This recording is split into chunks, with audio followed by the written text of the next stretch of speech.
Lorsque j'ai 8 ans, j'entends pour la première fois, et du coup je comprends que mon physique peut être un problème. C'est lorsque j'entends ma prof de danse dire à ma mère, si elle grandit bien, elle pourra devenir danseuse. Ça fait une explosion dans ma tête, cette remarque, c'est-à-dire, ah bon, on peut mal grandir, quoi. Malgré le fait que je sois une élève assidue, il se pourrait que mon corps me la fasse à l'envers. Il y a une certaine norme sur laquelle je n'ai aucun pouvoir qui fera que je ne suis pas aux mains de mon destin, en fait.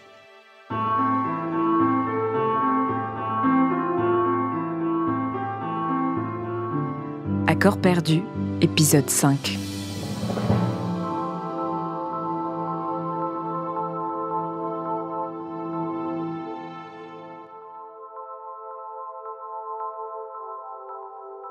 Dans le dernier épisode, on a vu que les danseuses étaient sous pression pour correspondre à des normes corporelles très précises.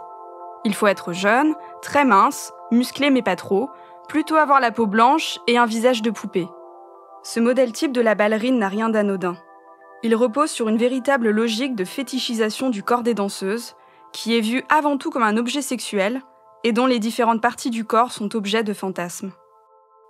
Pour l'ancien danseur et psychologue Florent Chémol, il se joue quelque chose de particulier avec les pieds. Sur cette idée de l'hypersexualisation de la danseuse particulièrement, ou de cette fétichisation, c'est quand même le travail au niveau des pieds, qui est le fétiche des fétiches.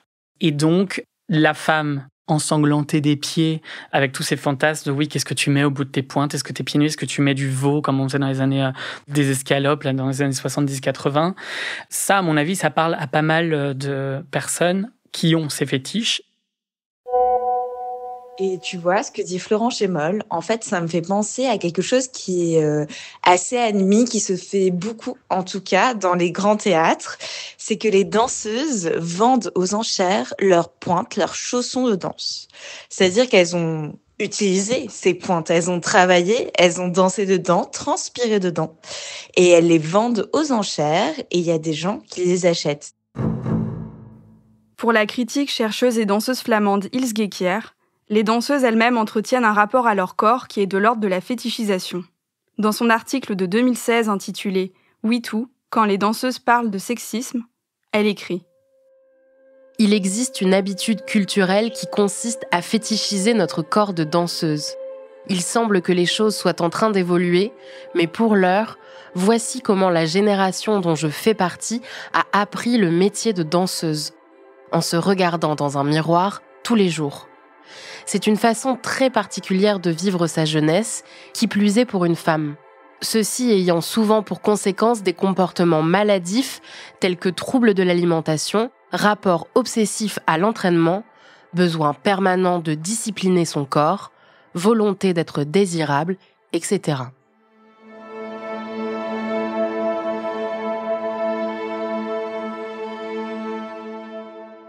Héloïse, danseuse de 27 ans en freelance, nous parle de la place des miroirs dans les studios de danse. La phrase qu'on entend dans tous les cours de danse, c'est « le miroir n'est pas là pour faire joli ». Tu entraînes ton œil à regarder ce qui ne va pas et ce qui doit être corrigé et ce qui est pas esthétique. Le miroir, il est vraiment là pour faire ressortir ce que tu as à travailler et à changer chez toi. Donc ça, bien sûr qu'après, ça marque et ça rentre dans ton rapport quotidien à ton image et au regard que tu portes sur toi quand tu y es confronté. D'autant plus que c'est, depuis mes 9 ans, c'est 5 à 7 heures par jour que je suis face à mon image dans un miroir en tenue comme si j'étais en maillot de bain, quoi. Donc c'est vraiment scruter le moindre détail. Florent Chémol. Alors, hyper-exposition ou hyper-présence du miroir, à partir du moment où il y a hyper avant un mot, comme hyper-adaptation, hyper-vigilance, tous ces trucs-là, on voit bien que ça va amener là une distorsion corporelle. Et en fait, on va être plutôt sur un corps vitrine qu'un corps vécu. L'autre problème qu'amène le miroir, c'est cette hyper-précision sur des détails. Tout le monde, qu'il soit danseur ou non, a des complexes. Le problème de la danse, c'est que ce soit les mollets en général, les cuisses, le coup de pied, les fesses, les hanches, enfin, il y a toujours des parties comme ça qui sont un peu plus clés en danse. Elles sont zoomées, ces parties-là. Et pour avoir un rapport sain avec son corps, il faudra avoir un rapport global et pas un rapport du particulier. Nous, les danseurs et les danseuses, on est hyper entraînés très tôt à repérer ce qui ne va pas dans notre corps. Une fois qu'on a repéré ces défauts, on va être obsédé par le fait de corriger ces fameux défauts. Marion, aujourd'hui chorégraphe, a dansé très tôt et a compris très tôt, à 10 ans, qu'il y avait un problème.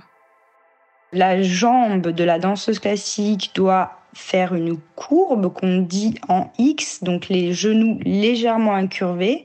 Cette courbe est rattrapée par le coup de pied, c'est-à-dire par une cambrure du pied qui vient en fait dessiner une jambe qui ressemblerait un peu à un coup de cygne, quoi.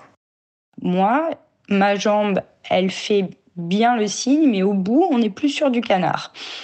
Et ça, c'est pas acceptable. Parce que je suis l'espoir de l'école. Comment est-ce que je me permets d'avoir des pieds aussi moches, quoi ? Moi-même, je suis scandalisée, quoi, par l'outrecuidance de mes pieds.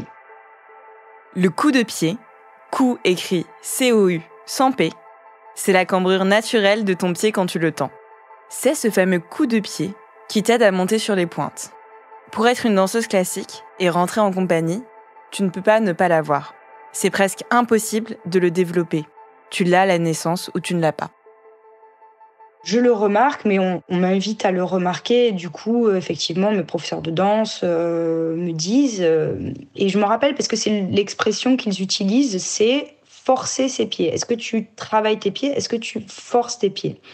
Donc je vais à la gym où on a même du matos pour forcer nos pieds. On a une planche avec une lanière en cuir, on met le pied là-dedans et on essaie de tendre la jambe pour assouplir, on va dire, la cheville. Et je sais qu'une fois, mon prof de danse me dit « Est-ce que tu travailles tes pieds, Marion ?» Je lui dis « Oui ». Et elle me dit « Non, tu ne le fais pas parce que ça ne se voit pas ».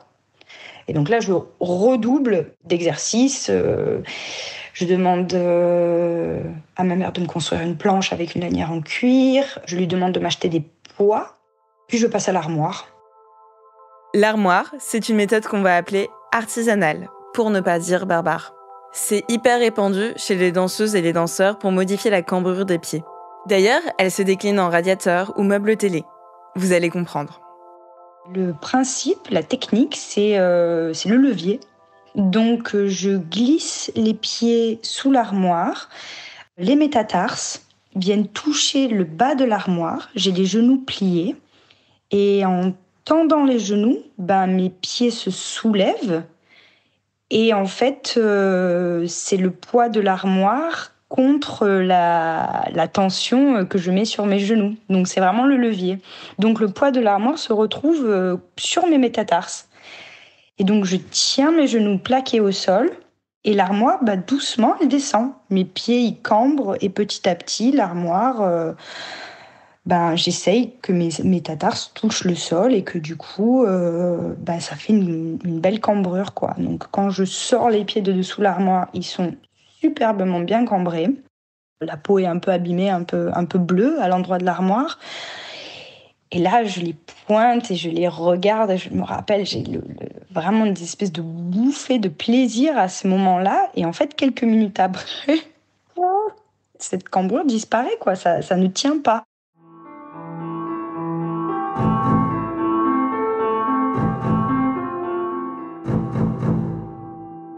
À force de faire ça tous les jours, je commence à sentir des douleurs très fortes dans les chevilles parce que la pointe de l'astragale, petit à petit, elle se casse sur les deux pieds. Et sur un pied, le pied droit, on voit vraiment à la radio et du coup, ça crée une inflammation dans la cheville qui est très douloureuse, mais qui ne m'empêche pas de marcher. Oui, je pointe le pied, j'ai très mal, mais enfin, avec des anti-inflammatoires et des antidouleurs, j'arrive quand même à continuer à danser. J'arrive à partir en tournée avec Roland Petit pour danser Casse-Noisette. Je fais même un solo sur pointe. Quand je sors dans les coulisses, je suis toute crispée de douleur. Mais bon, j'ai fait mon solo du flocon de neige avant la tempête sur la scène du théâtre de Palerme. Enfin, bon, voilà. Je pense que personne ne m'aurait fait rater ça de toute façon.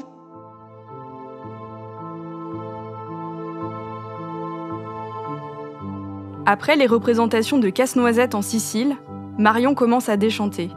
C'est maintenant une opération qui l'attend, elle n'a que 12 ans.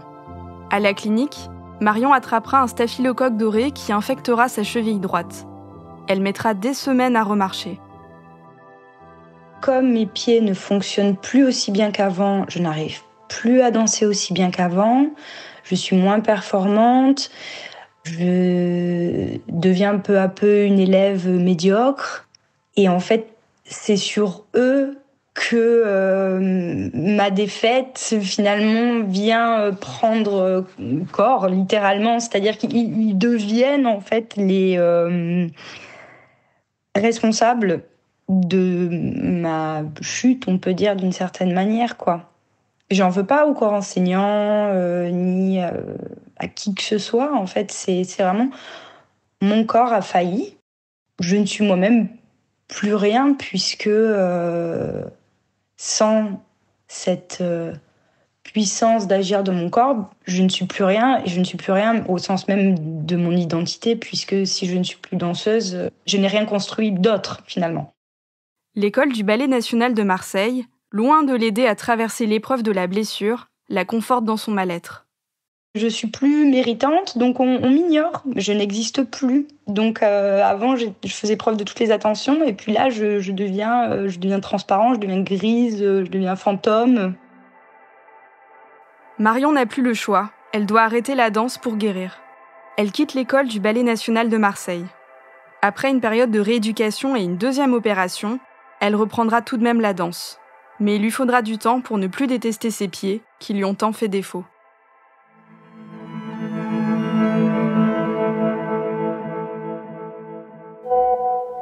Et tu vois, ce que dit Marion, ça me parle beaucoup parce qu'on t'apprend vraiment à ne pas tenir compte de cette douleur, à outrepasser en fait cette douleur pour pouvoir performer. Par exemple, moi quand j'étais petite, j'ai eu la varicelle, j'avais beaucoup de fièvre et j'ai quand même été sur scène et j'ai quand même dansé avec cette fièvre qui était vraiment hyper élevée. C'est un vrai travail, même aujourd'hui, d'identifier en fait, de me dire ok, là j'ai mal, là j'ai pas mal, quelle est ma zone rouge, etc. Enfin, c'est un vrai travail de conscience et de nommer cette zone de douleur. Florian Guettet, critique artistique et chercheur en philosophie de l'art, le confirme. La négation de la souffrance dans la danse institutionnelle est constante. En plus d'être problématique pour la santé des interprètes, ça fait aussi de la danse l'art le plus hypocrite à ce sujet. C'est l'art qui vraiment, plus que n'importe lequel autre, pratique ce maquillage de la douleur. C'est-à-dire qu'on doit montrer sur scène un corps, en tout cas dans la norme académique, dans la tradition, on doit montrer un corps qui est léger, souriant, jouissif, qui n'a pas mal, alors que tout est douleur. Alors évidemment, ça change dans le contemporain, où on montre un peu plus l'effort, la transpiration, où on entend les souffles, mais malgré tout, tout ne change pas tant que ça. Et j'ai beaucoup de témoignages de danseurs qui me racontent comment ils se sont fait une entorse et qu'ils ont continué à danser pendant 3/4 d'heure sur scène parce que le spectacle doit continuer. C'est quelque chose qui est vraiment très chevillé au corps, sans faire un jeu de mots, mais c'est vrai qu'il y a vraiment cette idée-là d'une persévérance malgré les accidents et malgré les douleurs. Et je crois qu'il y a aussi un inconscient un peu masochiste aussi, qui est inculqué, comme ça, une sorte de violence intériorisée dans la culture de la danse, à savoir que plus on va souffrir, mieux on va danser.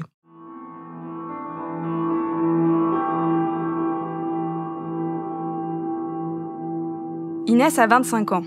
Elle ne danse déjà plus. Selon elle, la souffrance est recherchée parce que valorisée dans la pratique de la danse classique. Il faut savoir qu'il y a une certaine souffrance qui est normalisée dans la danse et même romanticisée. C'est-à-dire que ça fait partie du métier. Tu n'as pas l'un sans l'autre. J'apprécie même cet aspect du métier parce que je me dis que je suis vraiment dedans, quoi. Et j'ai réussi à passer ce cap. Et maintenant, je fais partie de ces privilégiés qui peuvent s'appeler danseurs, danseuses, artistes. Et je trouve ça vraiment fascinant et j'en suis fière.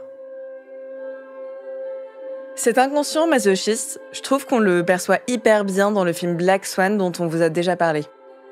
En fait, le film regorge de scènes assez trash où Nina, le personnage principal, s'écorche la peau jusqu'au sang. Et d'ailleurs, désolée pour le spoil, Nina va mourir des souffrances qu'elle a infligées à son corps, analogie parfaite de son rôle dans Le Lac des Cygnes. Ce rapport maltraitant à leur propre corps est très particulier chez les danseuses et les danseurs, selon la sociologue de la culture, Yonela Roaric. Les danseurs utilisent leur corps comme un instrument de travail, de performance, de tout ce qu'on veut. Et de ce point de vue, on peut les approcher du vécu et de la façon de vivre des sportifs. Mais à côté, contrairement aux sportifs qui font très attention, les danseurs ont une hygiène de vie plutôt mauvaise et un suivi des soins qu'ils peuvent apporter à leur corps vraiment lâche. Ils préfèrent ignorer les blessures, continuer à danser. Et ça, effectivement, on a pu le mesurer, est lié à ce sentiment d'urgence qui est engendré par la brièveté de leur carrière.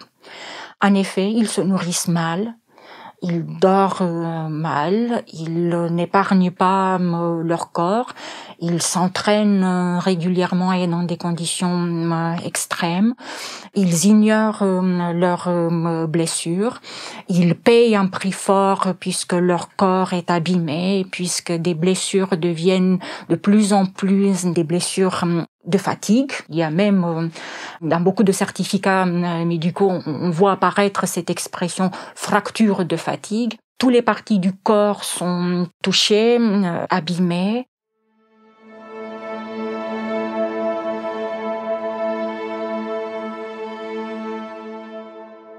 Moi, ça m'a vraiment surprise cette mauvaise hygiène de vie qui n'a rien à voir avec celle des sportifs de haut niveau. Beaucoup de danseuses et de danseurs fument des cigarettes, boivent de l'alcool, consomment des stupéfiants. Ouais, d'ailleurs, moi aussi, j'ai fumé pendant mes années de formation et c'était totalement banal de fumer. J'ai cherché à me renseigner là-dessus et j'ai trouvé un article dans la revue Movement qui parle de ça. L'article parle de Georges Balanchine, un chorégraphe hyper connu. Et carrément, lui, il disait que les amphétamines, c'est un peu comme des vitamines. Je sais pas si tu te rends compte, mais moi, je trouve ça hyper choquant. Mais en fait, moi, je me demande d'où ça vient. Je me demande s'il n'y a pas quelque chose de l'ordre de la culture d'un milieu artistique ou de la compensation, tu vois, face à la pression à laquelle les danseuses et les danseurs doivent tout le temps faire face. Mais est-ce que ça suffit à expliquer la différence de comportement par rapport aux athlètes de haut niveau ? Bah justement, j'ai trouvé un autre article. Cette fois-ci, il a été publié en 2003 sous le titre « Why do dancers smoke ?» en français, « Pourquoi les danseurs fument ?» L'article est signé par Lalit Munasingh et Nashum Sisherman. Les danseurs et danseuses sont des gens passionnés, si ce n'est obsédés par leur travail. Mais leurs carrières sont très courtes, avec un potentiel très faible, voire inexistant d'en tirer de futurs revenus. Il apparaît évident que les fumeurs sacrifient leur santé future pour une source de plaisir immédiate. De ce fait, on peut considérer que les danseurs fument parce qu'ils sont plus orientés sur le présent. Si je comprends bien, si les danseuses et les danseurs vivent comme s'il n'y avait pas de lendemain, c'est dû à la priorité que représente leur carrière. On en a parlé avec Yonela Roaric, qui souligne que cette réalité a des conséquences radicales sur leur façon d'appréhender leur métier. Ce qui est certain, c'est que cette brièveté engendre, de la même manière pour les danseuses que pour les danseurs, un sentiment d'urgence professionnelle et une relation au temps présent qui est exacerbée. De cette manière, tout au long de leur brève carrière, les artistes chorégraphiques font face à une tension permanente entre l'impératif de consolider leur position dans les réseaux professionnels et la nécessité, tout aussi impérative, de préparer leur devenir après la danse. Ça engendre, mais vraiment, un sentiment de danser à corps perdu. On a souvent cette expression dans les témoignages. C'est maintenant ou c'est jamais.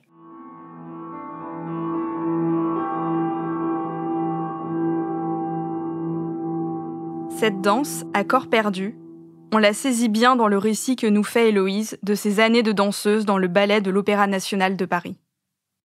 Le fait de danser aussi quotidiennement fait que j'ai quasiment tous les jours des douleurs. Après, il y en a qui sont très passagères musculaires de l'ordre de la courbature, il y en a qui sont des inflammations.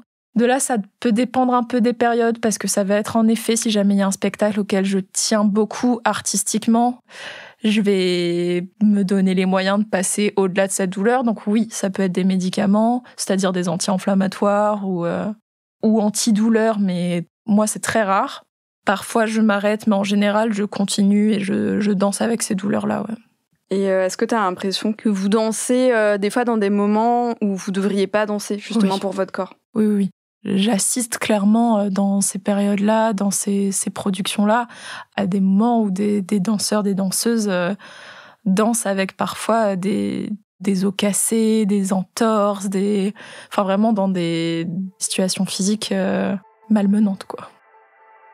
Après, il y a aussi ce qui est gardé secret par les danseurs, le fait de ne pas en parler à la direction, par peur d'être arrêté, parce qu'il y a aussi une équipe médicale quand même qui arrête si jamais c'est trop grave et qu'il y a pas, faut pas prendre trop de risques. Donc il y a un peu tout ça, c'est qu'à la fois de plus en plus, c'est quand même une équipe médicale qui essaye de prendre ça en main et d'arrêter les danseurs si jamais c'est vraiment trop grave. Et après, il y a aussi le choix personnel du danseur qui est de continuer. Ce qui régit un peu tout ça, c'est la peur de rater quelque chose artistiquement, quoi. Que ce soit une occasion, que ce soit un rôle, que ce soit une série intéressante. En fait, c'est ça, ce qui fait peur dans la blessure, c'est de se dire si je m'arrête, potentiellement, je rate une occasion, quoi.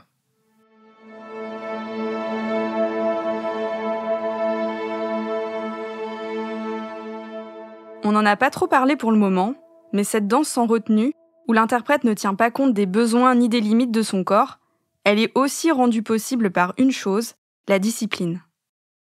La discipline, c'est un concept sur lequel je m'appuie beaucoup, qui est un concept foucaldien, donc de Foucault, de Michel Foucault. Florian Guettet. Qui veut dire que on est partout contraint dans nos sociétés et que le pouvoir, en tout cas dans la modernité capitaliste, n'est plus une force de coercition, c'est-à-dire extérieure à nous, mais une force intérieure qui module, règle, norme nos gestes, nos attitudes, nos comportements. Et la danse, j'ai envie de dire, c'est la quintessence de ça. C'est comment on écrit la dramaturgie du corps, comment on le discipline pour qu'il corresponde aux attentes soit de la société, soit des imaginaires de l'humain. Dans le livre Surveiller et punir du philosophe Michel Foucault, il y a un chapitre qui attire mon attention et qui s'intitule « Les corps dociles ». Je tombe sur ces lignes. Est docile un corps qui peut être soumis, utilisé, transformé et perfectionné. La danse académique est donc une pratique qui vise à soumettre le corps afin qu'il corresponde strictement à ce qu'on attend de lui. Pour Florian Guettet, ce dressage des corps n'a pas qu'un objectif esthétique. Il a une autre fonction, servir des rapports de domination sociale qui existent depuis plusieurs siècles. Cette discipline-là, elle est très liée à des formes de pouvoir. Le ballet classique, c'est le ballet royal. C'est pas pour rien. La discipline naît dans un théâtre royal, déjà privilégié, blanc, etc., évidemment. Mais c'est-à-dire qu'il y a le roi qui prend plaisir à voir des sujets, on les appelle les sujets à l'opéra, c'est pas pour rien, ils sont assujettis. Donc il y a toute une dialectique du pouvoir, de la domination dans l'inconscient chorégraphique qui est très difficile à déconstruire, à tel point que même dans le contemporain où on pourrait se dire dénormé, il y a encore cette récompense-là de celui qui est le plus discipliné. Il y a encore chez des personnes qui sont extrêmement loin du ballet classique, malgré tout, une valorisation, une survalorisation de la force, de la puissance contre le laisser-aller, contre l'indolence, contre le déséquilibre, contre l'accident, contre tout ce qui fait pourtant notre humanité. Avec Lola, on regarde une captation d'un défilé du ballet de l'Opéra national de Paris. Cet événement, il a lieu tous les ans au début de la saison. C'est hyper protocolaire. Pendant 15 minutes, toutes les danseuses et tous les danseurs du ballet défilent sur le plateau du Palais Garnier. Et tu vois, ça c'est le défilé du corps de ballet de l'Opéra national de Paris. Et on peut voir vraiment la hiérarchie qui règne, les grades, les niveaux, en fait, de chaque danseuse et danseur. Tu commences quadrille, tu passes ensuite coryphée, puis sujet, première danseuse, et enfin étoile. Et quand t'es étoile, c'est un peu comme si tu avais le droit d'avoir une personnalité. Tu fais la révérence dont tu souhaites. Elles ont un petit diadème aussi.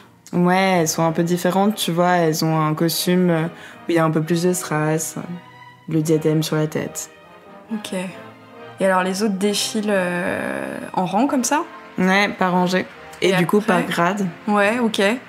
Et après, elles se rangent sur le côté en attendant que tout le monde ait défilé, c'est ça ? Exactement. Et je sais pas si tu vois, mais elles sont toutes exactement dans la même position, c'est-à-dire les bras à hauteur de tutu, en port de bras, le pied qui est pointé derrière et la jambe de terre en dehors, et elles restent et elles attendent comme ça. Ok. Et tu vois, chaque étoile a sa révérence, tandis que les autres sont exactement pareilles.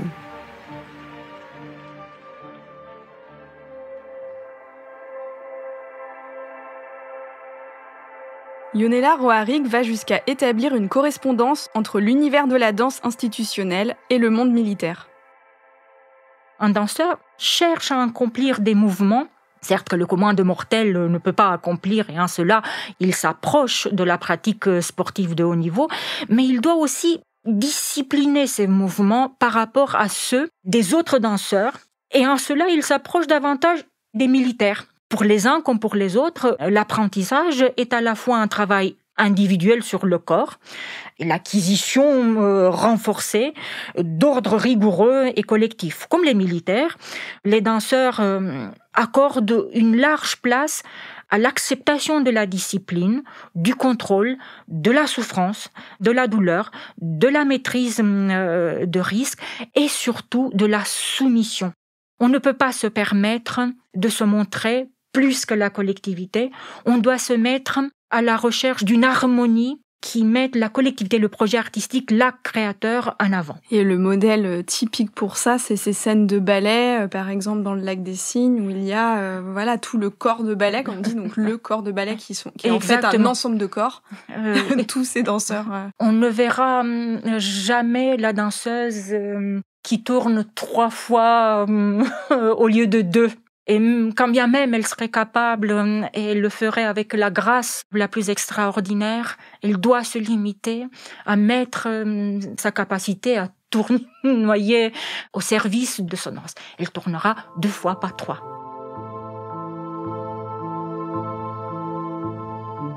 La discipline, il faut s'y plier, sans contestation possible. Cathy, danseuse de 25 ans, le raconte. Donc le rythme de la formation, c'est assez simple, c'est du lundi au vendredi. Dès le matin, on commence à travailler nos écarts et à faire des abdos. Et l'objectif est qu'on fasse 1000 abdos par jour. C'est vraiment un surentraînement. Pendant sa formation, le rythme est infernal. À ça s'ajoutent des accès de violence de son professeur, qui va très très loin. Ça, c'est l'objectif du second semestre, de vouloir casser nos corps. Le corps de Cathy finit par lâcher. Elle se blesse au genou et son médecin l'arrête plusieurs semaines. Reste que cette année a été pour Cathy une année de souffrance et d'isolement. Enfin, j'ai vraiment l'impression de plus du tout avoir de capacité mentale, de réflexion. Enfin, juste, je suis un robot. J'exécute. Je me pose aucune question. Je fais. Et c'est tout. À ce moment-là, je suis avec mon copain. Et en fait, je me sépare de lui. Parce que j'ai pas le temps. Et même tel un robot, en fait, j'ai plus d'envie de quoi que ce soit. Ma famille étant loin, j'ai pas le temps non plus d'aller la voir. Je réponds de moins en moins aux messages. Et en fait, il y a vraiment des jours où je passe 8h, 18h au studio. Donc ouais, je fais 8h, 18h sans voir la lumière du jour, quoi. Mais littéralement, sans sortir de la pièce.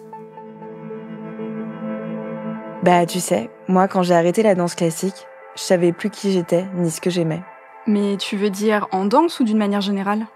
Du coup, en fait, c'était les deux. Je savais plus quel type de danse j'aimais, ni qui j'étais vraiment, je savais plus mes goûts. Par exemple, en dehors des films de danse, je ne savais pas quel film j'aimais, ni en dehors des livres théoriques sur la danse, je ne savais pas non plus quel livre j'appréciais. Et à ce moment-là de ma vie, j'avais quand même autour de la vingtaine. Ça m'a pris du temps de savoir ce que j'aimais et qui j'étais. Ce que nous raconte Lola, cette discipline exacerbée qui finit par faire qu'on ne sait plus qui on est, pour Florian Guettet, elle représente dans notre société un outil d'oppression des individus. Il y a dans la discipline quelque chose qui m'intéresse beaucoup, c'est une définition de l'autre en moi. C'est-à-dire que dans la discipline, il y a quelque chose d'inconscient à voir cet autre qui me domine et qui est pourtant dans mes chairs. Et c'est-à-dire que c'est ça qui est complètement vicieux quelque part avec la discipline, c'est qu'on ne se rend pas compte à quel point on est dompté, dressé, domestiqué par des formes de pouvoir. Et passer par la thématique de la discipline, ça me permet quand même de me rendre compte que nous sommes auto-exploités. La discipline, ça veut dire ça, qu'on s'auto-exploite.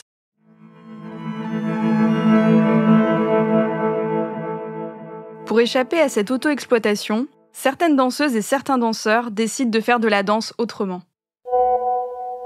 C'est mon cas dans ma carrière en tant qu'interprète. Il y a eu un basculement, un changement, ou du moins une prise de conscience sur le fait que je ne voulais pas plus dépendre d'un ou d'une chorégraphe. Je voulais moi-même chorégraphier et en quelque sorte reprendre le pouvoir sur le regard qu'on pouvait porter sur moi, sur la façon de m'exprimer, les mouvements que je voulais interpréter. Et ensuite, j'ai chorégraphié, tu vois, pour d'autres personnes, d'autres danseurs et danseuses. Et j'essaye en tout cas de prendre en compte les vécus, les émotions et les sentiments de chacun, chacune. Marion aussi a voulu faire de la danse d'une autre manière. Après ses blessures aux pieds suite au mauvais traitement qu'elle leur a infligé pour obtenir le fameux coup de pied, elle a dû ralentir sa carrière dans la danse classique. Petit à petit, elle s'est dirigée vers d'autres pratiques de la danse. Et aujourd'hui, à 40 ans, elle sait de quelle manière elle veut créer des spectacles en prenant soin des autres. Je suis attentive à trouver le cadre qui soit juste, en fait, pour les personnes qui s'y trouvent. Donc, il n'y a pas une formule qui s'applique à tous les humains et à toutes les rencontres humaines. Les personnes, lorsqu'elles sont dans cet espace, savent qu'elles ont le droit de s'arrêter, de discuter, de contredire, de questionner, d'être malade, de pas aller bien. J'expérimente la pratique créative associée à la pratique du soin. Voilà, c'est par le soin que l'on peut créer certaines choses. C'est en étant attentifs les uns les unes aux autres que certaines choses vont éclore et pas d'autres. Et c'est ces choses-là, moi, qui m'intéressent, que j'ai envie de voir venir et advenir.